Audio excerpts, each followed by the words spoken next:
Ne pas survivre à cette nouvelle étude. L'alcool, même lorsqu'il est consommé dans de faibles proportions, a des effets néfastes.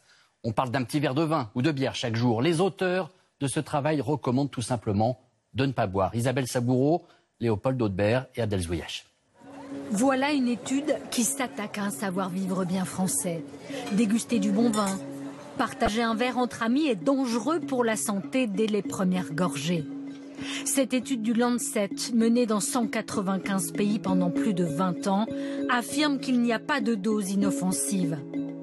Un verre de vin par jour pendant 1 an augmente de 0,5 le risque de maladie.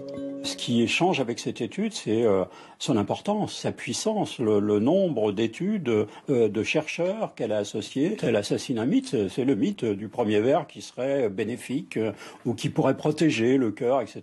Il n'en est rien. Il n'en est rien et l'étude de Lancet le démontre clairement. Pourtant, il n'y a pas si longtemps, le ballon de rouge au bistrot ou le calva n'inquiétait personne. Le calva le matin, ça fait du mal? Moi, ça ne me fait rien du tout. Ça, vous ne pouvez pas empêcher un travailleur manuel de prendre son petit café, son petit rhum. Et ça, ce n'est pas de l'alcoolisme. En 1984, dans une campagne de prévention, le ministère de la Santé affirmait même qu'en dessous de 2 verres, pas de risque. Je vous envoie une demi. Non, merci. Un verre, ça va. 3 verres, bonjour les dégâts. En réalité, un seul verre par jour suffit à entraîner des risques accrus de cancer, de maladies cardiovasculaires, d'AVC et de cirrhose. Une consommation quotidienne qui provoque même chaque année 100 000 décès dans le monde. Mais de là à remettre en cause une tradition bien ancrée, les consommateurs ne sont pas tous d'accord. L'image de la France, ça reste quand même son vin.